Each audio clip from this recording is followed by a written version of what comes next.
class on the topic of hospitality with the subtitle of Recovering Hospitality as a Christian Tradition. So how is that different from how we would normally think of kind of the idea of hospitality? So we kind of talked about some of those things last week. We are using a lot of the content from the book Making Room. It looks like this. If you want to take a picture after class, I have it here. There's also a study guide. So if you want to go through this with a group of people, a life group or group of friends, that's a great way to do that. A couple other books I wanted to mention. This one I haven't read yet, but it comes highly recommended. It's called The Gospel Comes with a House Key. So if you're interested in diving more into this, past this book, this would be another great one to consider. And the book Love First, which we did several years ago here at Bamel. We did a couple classes on Love First, but this is by Don McLaughlin. It's a great book overall, but it kind of does talk about hospitality, but then also expands that to a lot of other ways that inclusivity can be a part of our lives. So that's another great one. So they're all up here if you want to take pictures or you want to look through them later. Okay, so one of the things that came up last week in class, we were talking about what does good hospitality look like? When you've experienced that, how do you feel? And one of the things that came up was it makes you feel comfortable and it makes you feel safe. So I thought a great question for us to start with today is what kinds of things make you feel comfortable and safe? What does that look like? What actual things are those things in your life?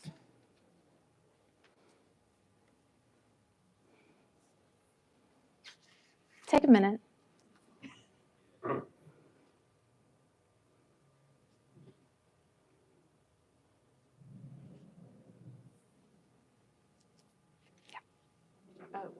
When you know where things are, like if someone says, here's the lavatory, here's the, Yeah, when you know where things are, you know how to find them, so you don't have that awkward feeling of, oh, I don't know where to go. Where's the bathroom? I'm not sure.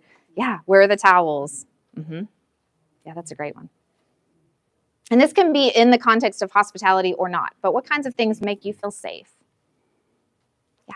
We mentioned the host hurrying to prepare for the guest who's anxious to see them there.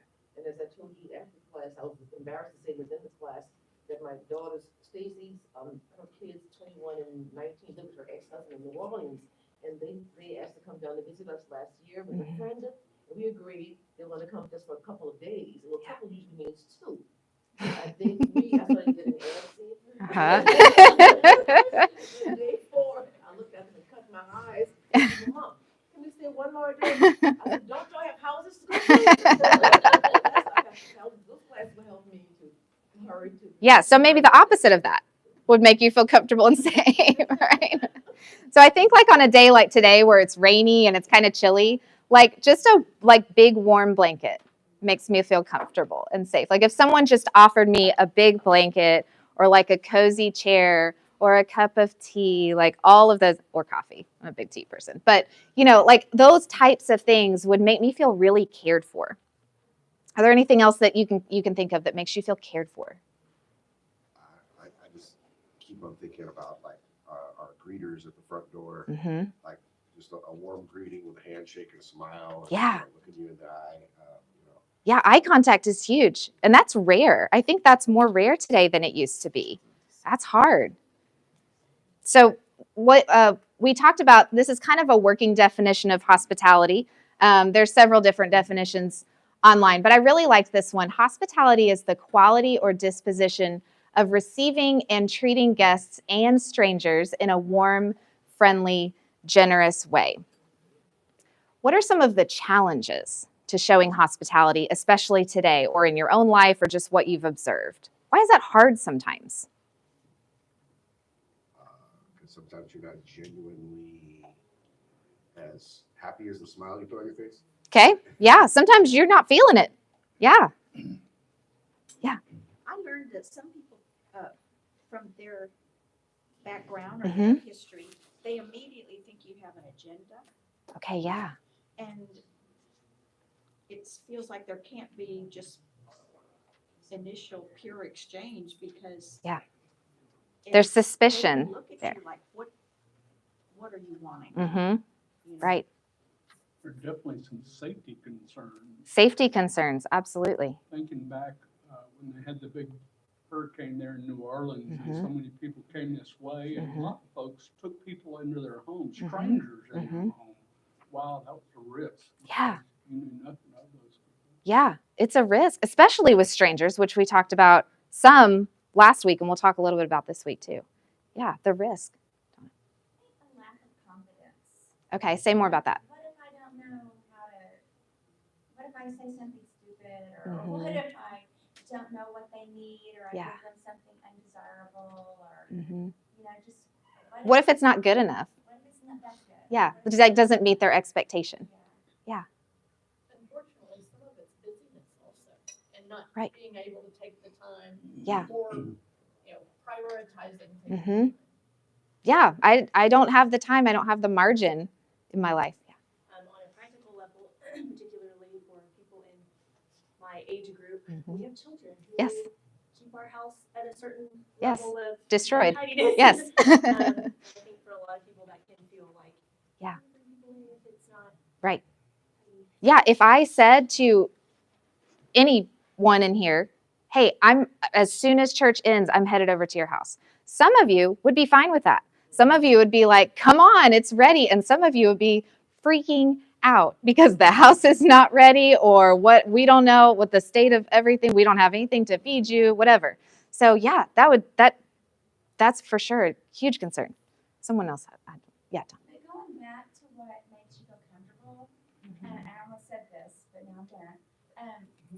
For many people, a lot of people, seeing laundry on your couch, or seeing toys around the place, or dirt, I think that makes me feel more comfortable. Because I'm like, okay, now you can come to my house. Yeah. Now I'll invite you over. Donna's coming to our house tonight for smaller. Right. Yes. So now you know not to clean your house. Yeah, I think there's validity, and there's a sense of vulnerability there, because in that you're willing to share. Like, you have those people in your life that you're fine inviting over without cleaning up for, because you know that there's a safety there. And you know that you're at that point in your friendship or your relationship. It's hard to do that with a stranger because it's vulnerable, right? Yeah. Also, just distraction. Yes. We all have a version or like a space in real life. Yes. But then most of us also have like what we're thinking about, online. Right. And so that can, even if you're not on your phone, like you're talking to someone, you might be thinking about a work email or, Yeah.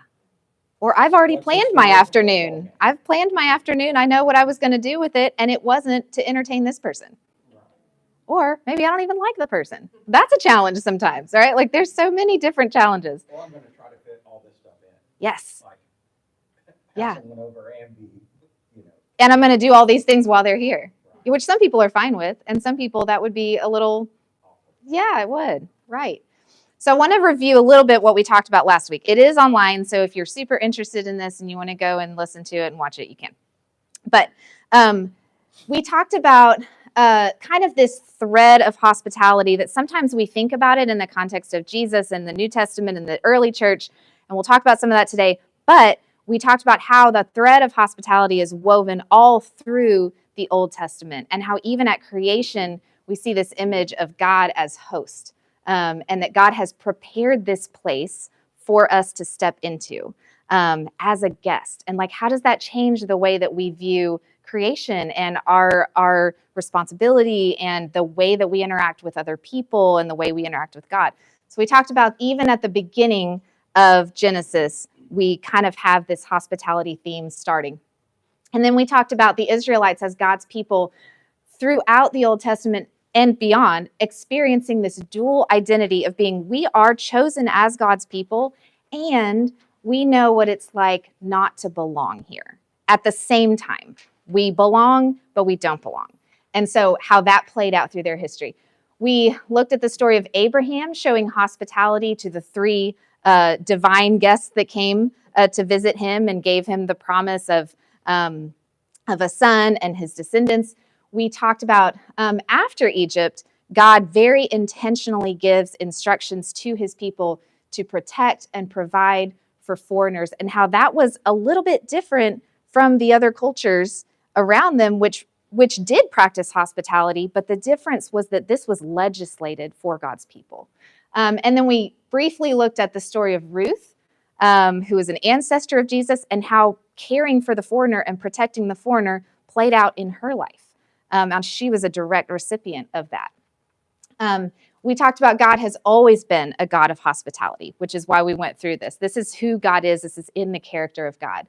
And that God's people have always been called to hospitality in very deep ways. And then we talked about how the one of the intentions of God for his people is that this is an embodied faith. That's why hospitality matters, because we're participating in living out the story of being welcomed into God's presence. And so this is a way that we learn that in an embodied way. Okay? So that was last week. So if that's interesting to you, you can go back and watch that. So today, we're going to get through past the Old Testament. We're going to talk about Jesus a little bit. So Jesus is interesting. We talked about God. God was kind of set up as a host figure. In Jesus, we see both guest and host. We see how Jesus welcomes and invites sinners and outsiders and children and those on the margins, and he's very intentional about that. But we also see Jesus experiencing being unwelcome, being homeless, being a child refugee without a place to go, and being a convict, and the way that they were looked at. And so he's experienced both sides of that. And that made me think of kind of this image of Jesus in the manger. Jesus, even before he was born, looking for a place to be born, and at the same time being Jesus at the table of communion, being this host of welcoming his disciples into that. So I love this quote by Christine Pohl, and she's the one that wrote this book. She says, "The intermingling of guest and host roles in the person of Jesus is part of what makes the story of hospitality so compelling for Christians. Jesus welcomes and needs welcome. Jesus requires that followers depend on and provide hospitality. The practice of Christian hospitality is always located within the larger picture of Jesus' sacrificial welcome to all who come to him." So Jesus then models hospitality both in action and in his teaching. And this is where the scripture sheet you have comes in. So if you don't have one, there's some up here.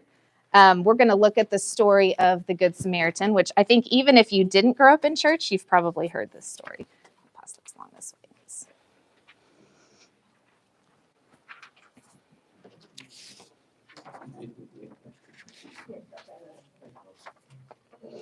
So even as Jesus is teaching, this is one of the stories that hospitality comes into play in a really big way. So as we read this, the question I want you to be thinking about and the lens I want you to read it through is, what can we learn about hospitality from this story?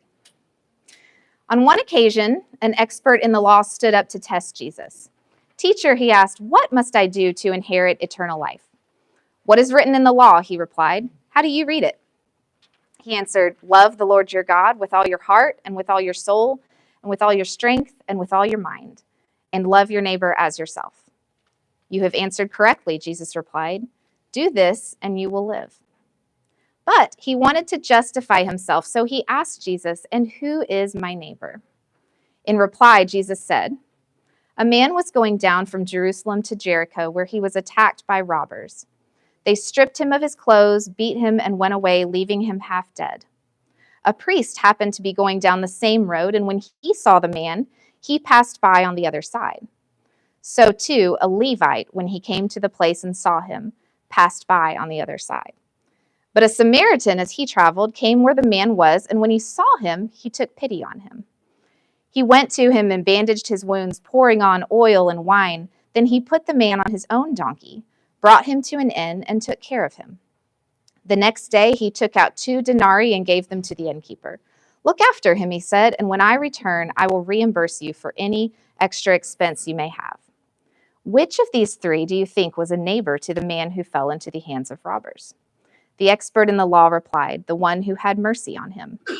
Jesus told him, "Go and do likewise." So what can we learn? What stands out to you? What can we learn about hospitality from this story?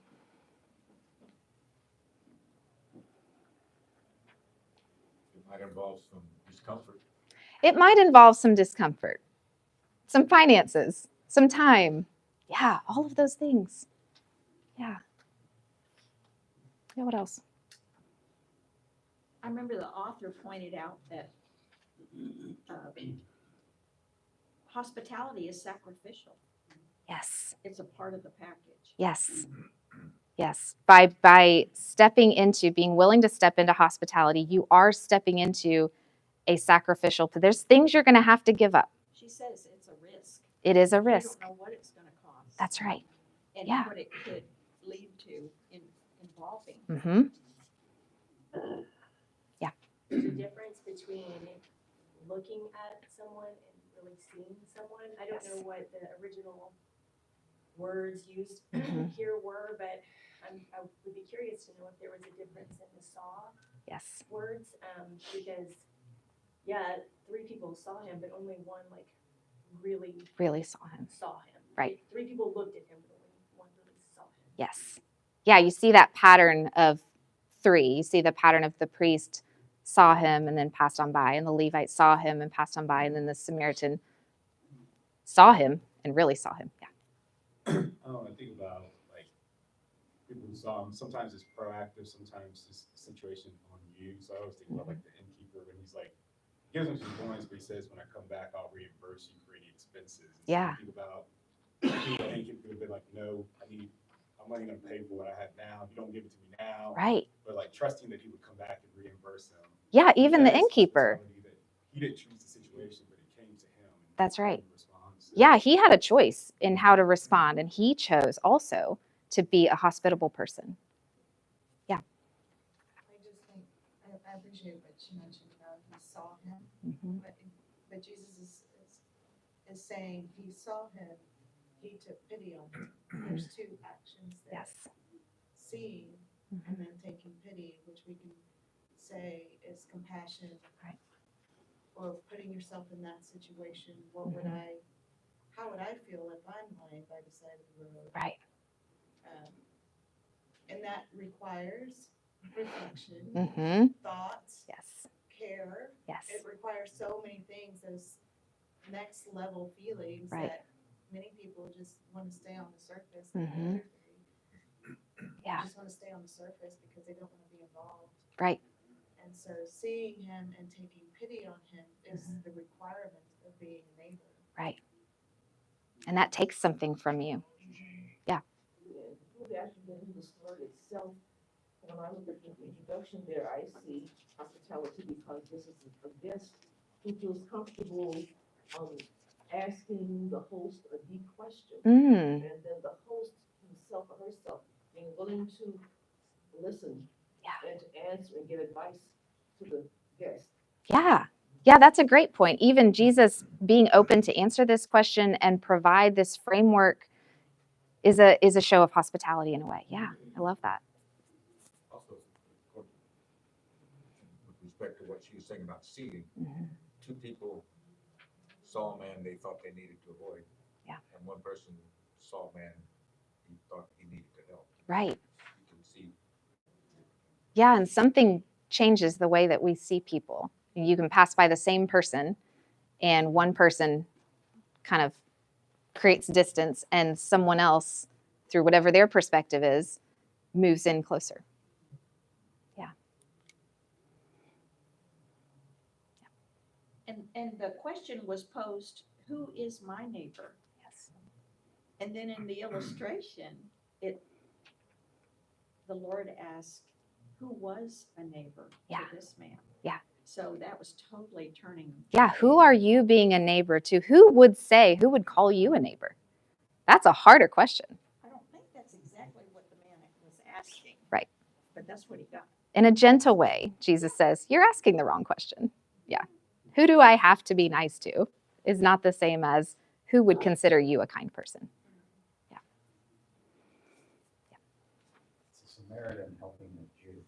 Mm-hmm. So, for others, Yes. is your neighbor. Yeah. Is part of the Yeah, and in a way, you kind of see the flip side of what we talked about last week, where God is saying, oh, this is how you treat foreigners. This is how you treat the people on the margins. And then this story is someone on the margins, the other, treating the insider with kindness and care. And probably some thought about accepting help. Yes. Oof, that's harder. Sometimes that's harder to accept help.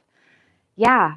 If you are the guy in the ditch and you are desperately in need of help, and your worst enemy walks by you and stops to help you, you are going to have some feelings about that.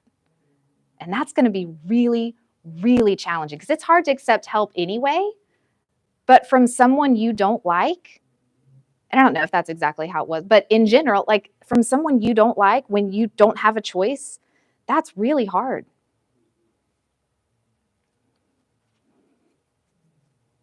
Any other thoughts? What are some reasons that the Samaritan should not have stopped? Like, what are some reasons why maybe it was not advisable for him to stop and help this guy? Could get messy. It could get messy. It kind of did. Yeah, it could get messy. He might not have been equipped to help him. Right. Or he might have been, what if the Samaritan was already helping 5 other people? Yeah. Or something, and he just didn't have the He resources. didn't have the resources or the time or the emotional capacity to help another person. Yeah. Safety. Nowadays, sometimes people assume the worst. You see somebody beaten on the road, you don't know somebody can be coming back if he's in trouble. I mean, it's Yeah. the safest decision. Maybe the robbers didn't leave. Yeah. Maybe this whole thing is a trap and they're just waiting for someone to stop and help so they can rob another person. For sure. Well, there were obviously some passers-by. It might even have been in his mind that, whoa, if people see me next to this man who's been beaten and robbed, they might think I'm the one who did it.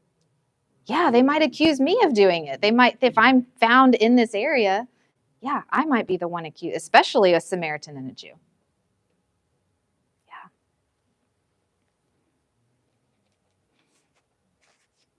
What about the assumption he probably doesn't want help from me because I'm a Samaritan, without letting him make that choice? Sometimes Julissa makes fun of me because I always tell people. Oh, this will be a great class for Julissa then. If you see somebody in need, you don't have to go and say, hey, do you need food or something? It's just like, hey, how's it going? How's your day? And you start a conversation with them. And then that'll help determine if you want to go further into helping them. Yeah. So there's some people who, there's mental issues and things like that that you want to get involved with, but you could be getting yourself into trouble. Sure. So sometimes just, hey, how's your day? Yeah. Can open a conversation. Mm-hmm. And then it's like, well, I'm really hungry, or Mm-hmm. I don't have bus money. Right. Leave something else. Michael is the best at this. I have never seen a person do as much as Michael does when it comes to helping strangers. Yeah. And I have asked him, please teach me how to see people. Yeah. Yeah. Because it is incredible. I don't know if he's got training, like what it is. What's your secret, Michael? What is his secret? Why don't you come up here? Because there was this time, just recently, woman is literally lying on the ditch in the dark, on the side of the road. I had not seen her, I wasn't the one driving. He pulls over. And you can think all these things, like what's wrong with her? Why is she lying? Maybe she wants to lie. It's comfortable. I don't know. And he goes up and he finds out that she had just basically tripped on her way home from the doctor's appointment, and it's 6 o'clock, but it's dark out already, and she just hadn't gotten up yet, and we just gave her a ride home from it was 10 minutes or 5 minutes from where she was. Yeah. But if he had not stopped, and then he stopped when we were just walking in the HEB, and this woman is picking out watermelons, and she's an elderly lady, and I'm still talking to him, and I'm already in the produce section, and I turn around, he's not even there. I never saw her. I never saw Yeah. her at all. Yeah. He's back there helping her get the one she wants and Mm-hmm. digging down deep and Yep. like picking it up for her. And other people would be like, she's got it, Uh-huh. like she's. Yeah, she why didn't didn't ask for help. you know, Yeah. But he's picking Yeah. up. I'm like, how? That next day, I was like, Mm-hmm. can you teach me how to do this? Yeah. I feel like you can learn it, Mm-hmm. but you have to Yeah. see somebody do it. And I think it takes slowing down a little bit, which is so, so hard for us. And to recenter ourselves. Yeah, Michael. I would say that the world would perceive Michael comports himself as a Christ follower is unreasonable. Mm-hmm. What he's doing, entering into somebody's situation and being fully present, asking questions, Mm-hmm.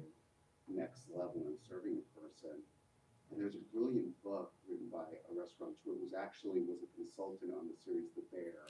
It's called Unreasonable Hospitality. And being able to lean in and go above and beyond. Mm-hmm. But in the restaurant world, that's kind of expected. Mm-hmm. The bar is so high that you should go above and beyond and meet expectations.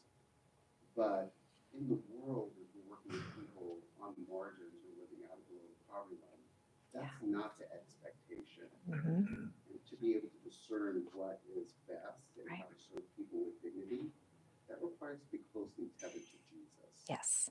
And I see that in Michael's life through this story. Yeah, I think that's great. I think those are great points. I think also the fear of rejection, Yes. because some people aren't as outgoing as others. Mm-hmm. And then when they have enough strength Mm-hmm. to approach someone, and then that reaction isn't what they were expecting.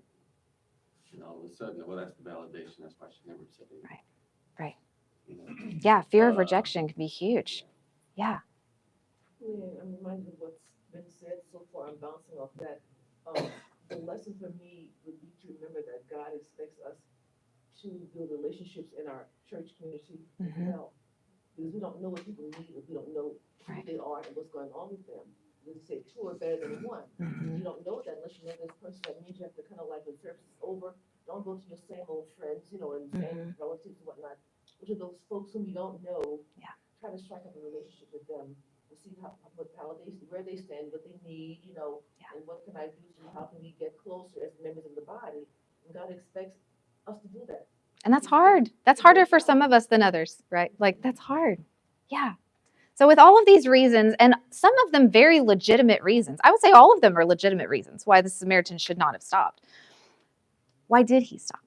So I think I love this quote from Christine Pohl. She says, deep sensitivity to the suffering of those in need comes from our ability to put ourselves in their position and from remembering our own experiences of vulnerability and dependence. Do you think someone like a Samaritan knew what it was like to not receive help? I think he'd been there. He may have been in a ditch at one point. And I think he could see himself in that person who needed something. And I think he'd been there. I think he recognized that. One more thing I think is important. Notice how many action verbs there are in this section here. A Samaritan, as he traveled, came where the man was.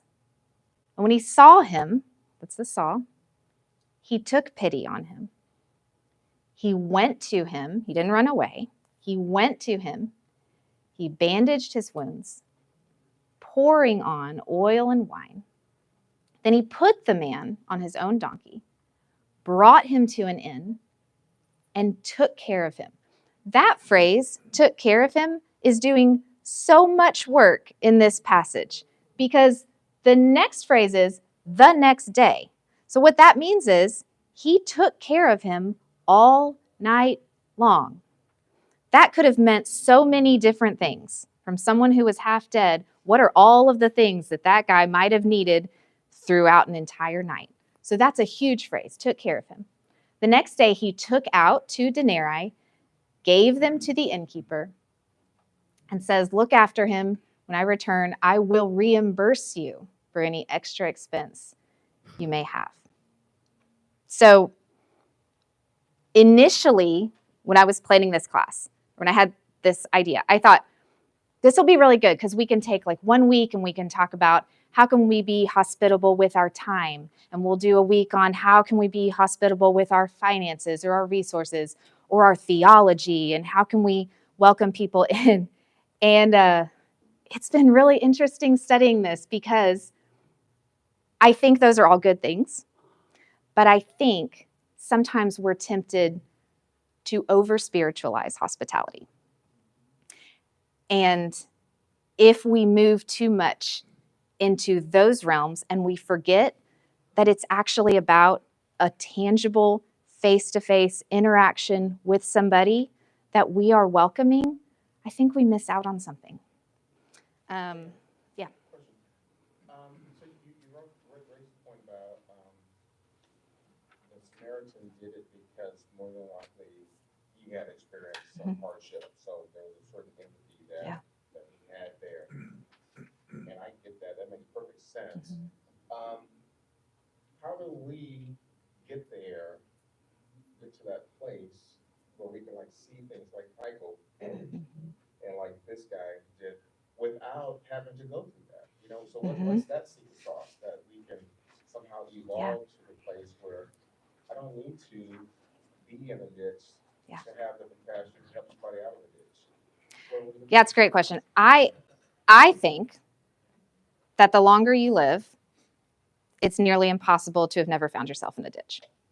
I think all of us are going to have experienced hard things. And they may not be as hard in your mind as something someone else is experiencing, but it doesn't have to be the exact same situation to create empathy in you for someone else. Because struggle is struggle. Hard things are hard things. And it's not a competition, right? That's my thought, yeah. I just love that you said that because we're tracking closely to Jesus and reading the Gospels with fresh eyes and a touch of humility. Our brokenness feels empathy, and God puts people in our path that we can serve them without condition. Yeah. That we can serve them with mercy and grace and compassion, all these virtues in the Spirit. Yeah. It kind of happens organically, but if we're not dwelling with Jesus, you know, it's not going to happen in a way that gives him glory. Now, having said that, I'm blown away by people who aren't remotely interested in faith, who live this stuff out. Yes. And it comes back to conviction. I mean, we have the power of the gospel. Right. And yet they're doing amazing things. And we're seeing that played out in real time in Southern California. Of people who are completely agnostic. Yeah. Yet there's something divine within them that is prompting them to serve others. That's uber humble. Yes. We also learn from each other. Yes. And hear stories. And just a class like this helps prepare somebody, but learning from and having relationship with someone that has gone through something similar to someone, you can learn and get that empathy. You know, when we've had several friends in the adoption or the fostering, that was incredibly interesting and being able to do something small, but from their experience. Right. I don't think you can do it without relationships. And I think the more relationships you have with other people who have been through hard things and you share those together, whether it's been you or not, I think that helps cultivate that too. And sometimes we can make excuses not to help people. We can justify it ourselves. I'll give money to anybody. And then people are like, well, you don't know if they're gonna buy drugs with that money. I go, but I don't know if they're gonna buy food with that money. Once I give them the money, that's between them and God. Yeah. I did my part. I'm not here to judge what they do with money. They may really need a meal. Maybe they can buy drugs. I don't know. That's not my problem. Yeah. That's a great comment. Someone else? No, maybe. Okay, one more. I think that on the point of what Michael's saying, it helps so much to see a situation like what's happening, like we've been through hurricanes, so Yes. people that have been through hurricanes, Mhm. they know. Right. Like what it's like. Right. And similarly, people that have been through fires, Yeah. they understand people that have been through hurricanes. That's right. And so it's all those struggles that I think. That's right. It gets to like this larger, like why Mhm. evil happens. Right. Well, sometimes hardship happens to put us into places where Yeah. we can, It's the human experience, right? Yeah. I love this quote from Christine Pohl. She says, "The practice of hospitality forces abstract commitments to loving the neighbor, stranger, and enemy into practical and personal expressions of respect and care for actual neighbors, strangers, and enemies." It's so much easier to talk about than it is to do, right? The twin moves of universalizing the neighbor and personalizing the stranger are at the core of hospitality. Claims of loving all humankind, of welcoming the other, have to be accompanied by the hard work of actually welcoming a human being into a real place. That was super convicting to me. This has not come easy to me. And I think sometimes we have to start out with some small steps towards exercising those kinds of muscles in our lives, in our perception, our view of other people. I think those are muscles that we can learn to strengthen, but I think it takes time and some step by step, small baby steps towards those things. I'm going to go through some of this really quick.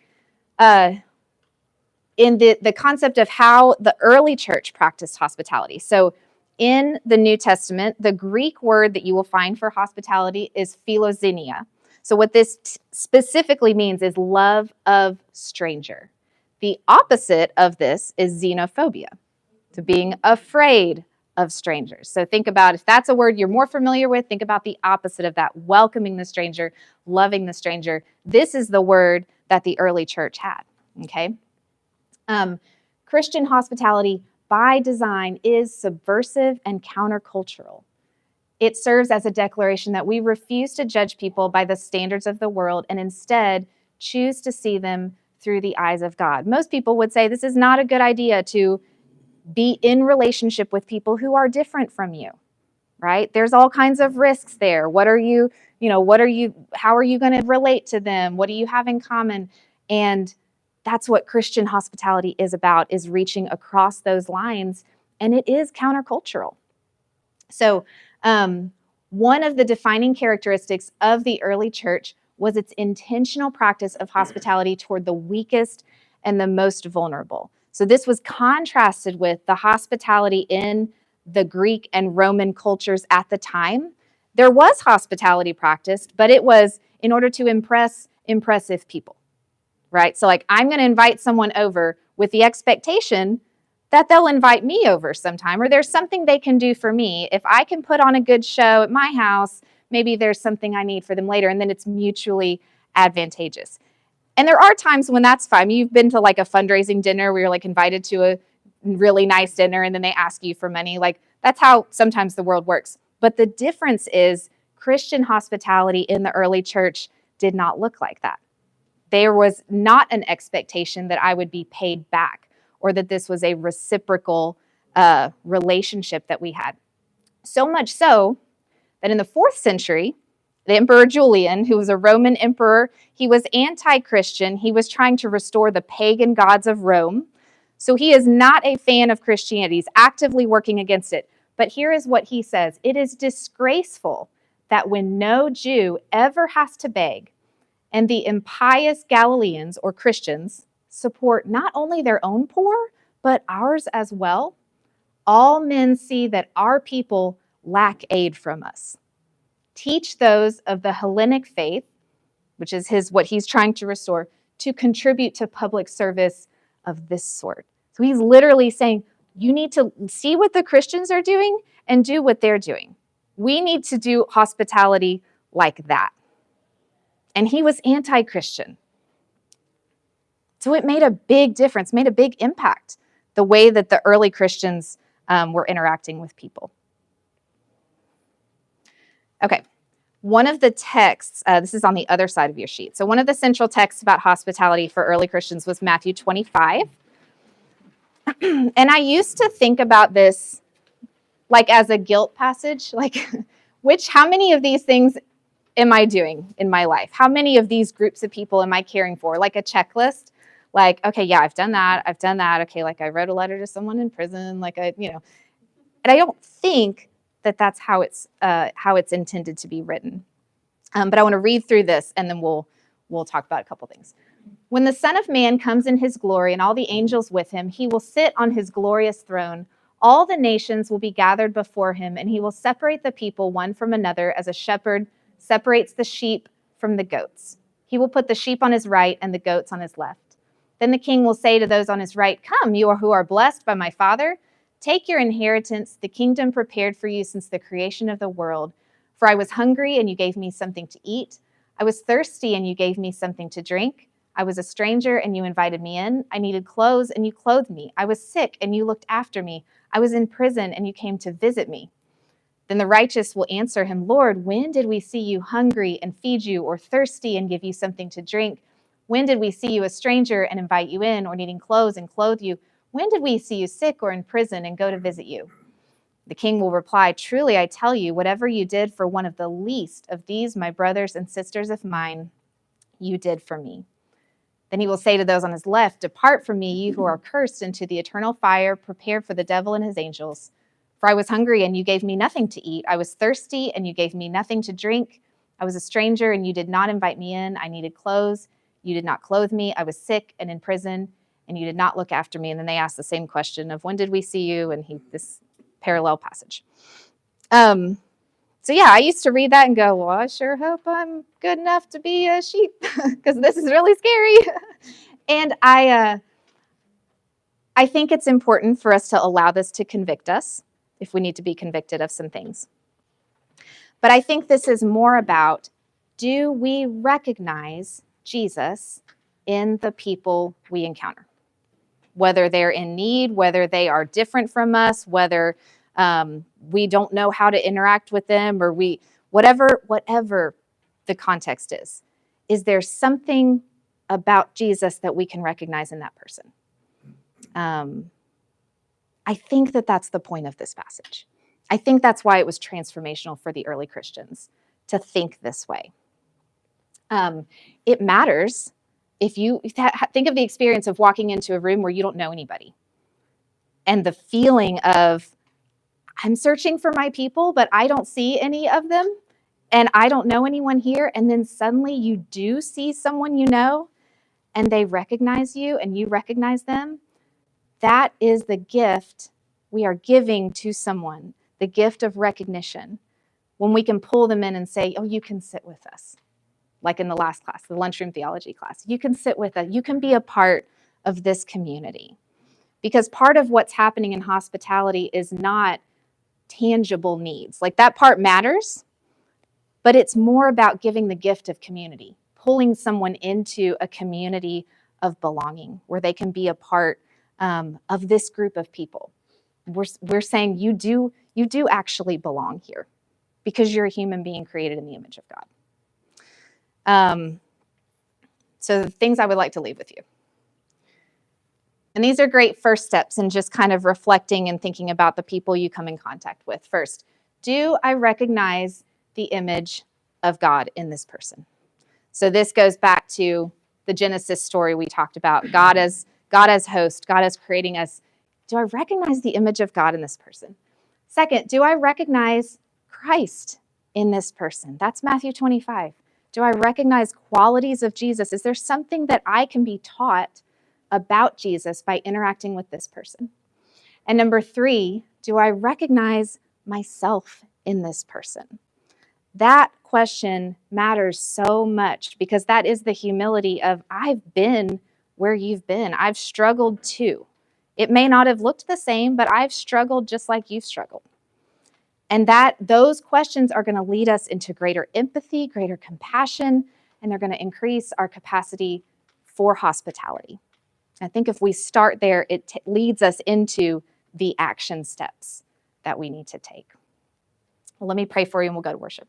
God, thank you for just giving us the time and the space to spend with you and with each other and talk about hard things, talk about real things and the people we come in contact with. And the joys and the challenges of living as human beings in a world filled with human beings.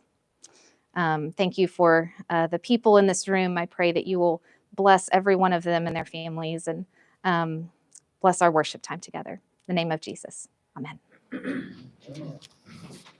Great job.